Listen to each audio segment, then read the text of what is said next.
కాబట్టి చెప్పించింది కదా. ఓకే. పాత్రికేయ మిత్రులందరికీ కూడా స్వాగతం, సుస్వాగతం. మా పిలుపు మేరకు వచ్చినందుకు మీ అందరికీ ప్రత్యేకమైన విజయవందనాన్ని తెలియజేసుకుంటున్నాను. ఈరోజు ఈ శ్రీకాకుళం జిల్లాలో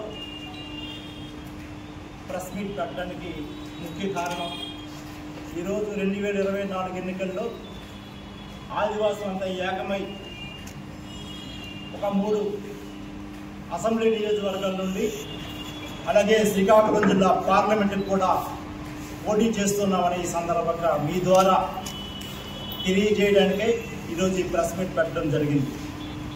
అసలు ఈరోజు ఆదివాసులు ఎందుకు ఈరోజు పోటీలోకి వస్తున్నామంటే ప్రధానమైన డిమాండ్స్, మా యొక్క హక్కుల కోసం ఈరోజు పోటీ చేయవలసిన అవసరం వచ్చింది.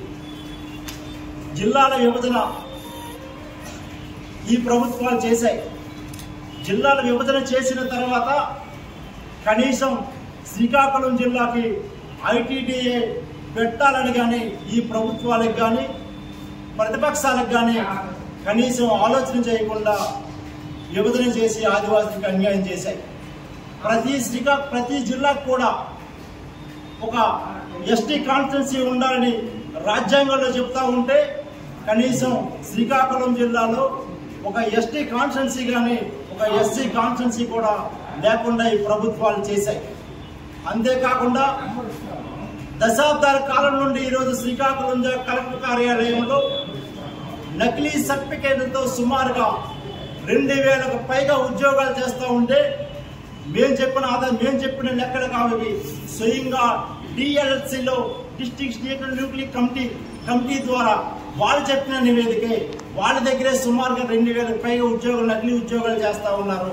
దశాబ్దాల కాలం నుంచి వారికి విచారణ పేరుతో రిటైర్మెంట్ అయిపోతున్నారు తప్ప ఇంతవరకు వారిని ఎటువంటి చర్యలు తీసుకోవట్లేదు.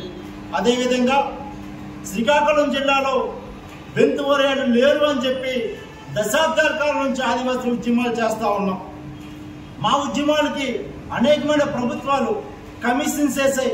ఆ కమిషన్ స్వయంగా శ్రీకాకుళం జిల్లాలో పర్యటన చేసి ఈ శ్రీకాకుళం జిల్లాలో ఉన్నటువంటి వారు బెంతువరియాలు కారు, వీళ్ళంతా వడ్డీ కులస్తులని కూడా నివేదిక గవర్నమెంట్ సబ్మిట్ చేసినప్పటికి కూడా ఆ నివేదిక తొంగతోకలో తొక్కేస్తా ఉన్నారు.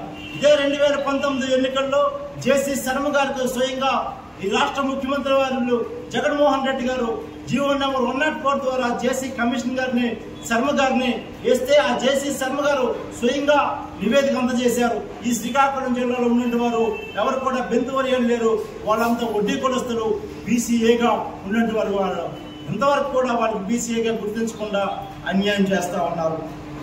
అలాగే ఈ శ్రీకాకుళం జిల్లాలో అన్ని గ్రామాలు కూడా ఏజెన్సీలో చేర్చమని ఆనాడు దిలీప్ సింగ్ బురియా కమిషన్ వేసింది.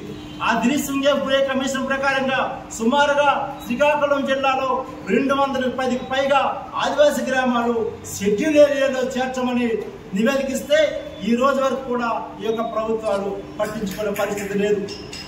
అందుచేతనే ఈ శ్రీకాకుళం జిల్లాలో సుమారుగా 2 లక్షల పైగా ఆదివాసీ జనాభా ఉంటే దాంట్లో ఓటర్స్ 1,20,000 మంది ఓటర్స్ ఉంటే ఈ శ్రీకాకుళం జిల్లాలో ఆదివాసులకి ఎప్పుడు కూడా ఓటర్స్ గా గుర్తిస్తున్నారు తప్ప మనుషులుగా గుర్తించుకునే పరిస్థితి.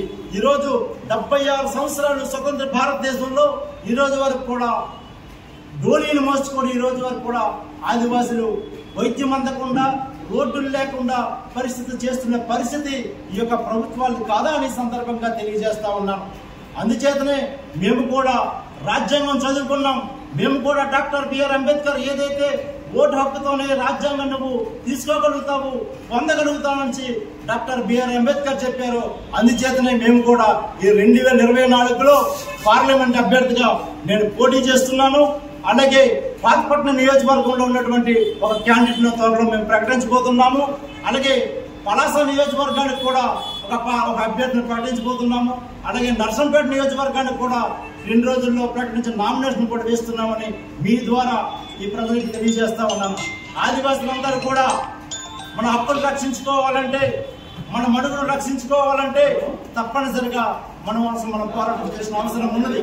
అందుచేతనే మిత్రులారా, పాత్రికేయ మిత్రులారా, మేము చేసిన ఏదైతే మీ ఎంత కలం ఇప్పినా కూడా మీ కలం లేనిదే మేము ముందుకు పోలేం కాబట్టి మేము చేస్తున్న నిజమైన పోరాటానికి మీ అందరూ మద్దతు ఇస్తారని మేము మనస్ఫూర్తిగా తెలియజేసుకుంటున్నాము.